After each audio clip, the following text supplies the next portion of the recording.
एक बार की बात है, कैलाश पर्वत के उच्च शिखर पर भगवान शिव अपने ध्यान में मग्न थे।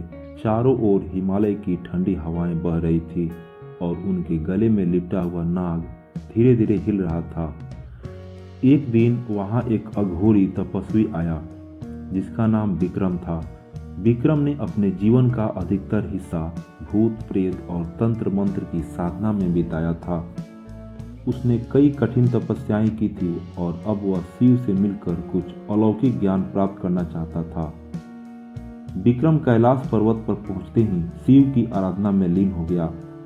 उसने शिवलिंग के सामने बैठकर मंत्रों का जाप करना शुरू कर दिया।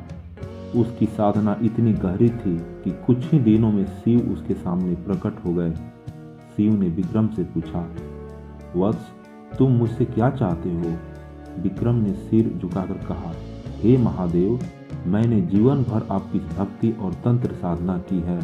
अब मैं आपसे वह शक्ति प्राप्त करना चाहता हूँ जिससे मैं पूरे संसार को अपने वश में कर सकूं। शिव ने उसकी इच्छा को सुना, परंतु उनके चेहरे पर एक हल्की मुस्कान आई। उन्होंने कहा, विक्रम, तुमने साधना में तो सिद्धि प्राप्त की है, लेकिन क्या तुमने कभी सोचा है कि इस शक्ति का उपयोग तुम कैसे करोगे?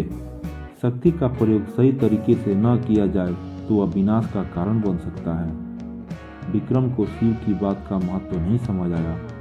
उसने दोबारा आग्रह किया, हे भोलेनाथ, मुझे वह शक्ति दीजिए, मैं उसका सही उपयोग करूंगा। शिव ने एक पल के लिए सोचा और फिर बोले, ठीक है, अगर तुम यही चाहते हो तो मैं तुम्हें वह शक्ति प्रदान करूंगा, लेकिन पहले तुम्हें एक कार्य करना होगा। विक्रम ने उत्सुकता से पूछा, कौन सा कार्य महादेव? शिव ने उसे एक रहस्यमय जंगल में जाने का निर्देश दिया और कहा, उस जंगल में एक प्राचीन तालाब है जहां एक दुर्लभ फूल खिला हुआ है। उस फूल को लाकर मेरे चरणों में अर्पित करो और तब तुम्हें वह शक्ति प्राप्त होगी। विक्रम ने बिना देर किए शिव के आदेश का पालन किया और उस रहस्यमय जंगल की ओर चल पड़ा। जंगल में प्रवेश करते ही उसने महसूस किया कि यह कोई साधारण स्थान नहीं है। वहाँ की हवाओं में अजीब सी गूंज थी और पेड़ों की शाखाएं एक दूसरे से रहस्यमय तरीकों से उलझी हुई थी।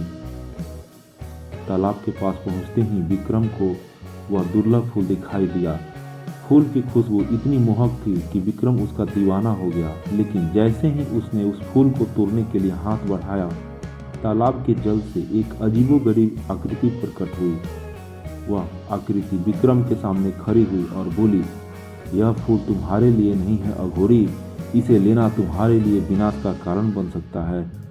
विक्रम ने उसे अनसुना करते हुए फूल को तोड़ लिया और शिव के पास ले आया।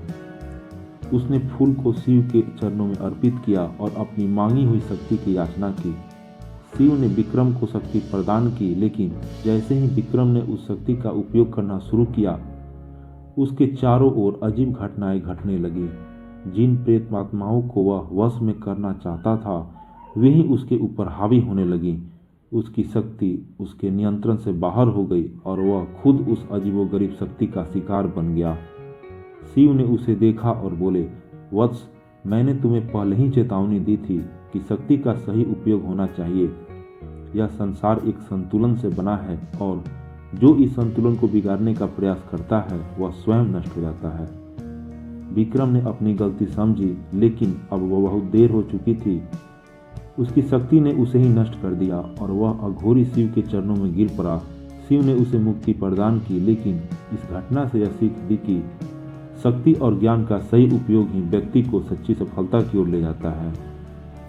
इस प्रकार विक्रम की कथा शिव की महिमा और ज्ञान की गहराई को उजागर करती है। शिव न केवल विनाश के देवता हैं, बल्कि वे सृष्टि के संतुलन के रक्षक भी हैं।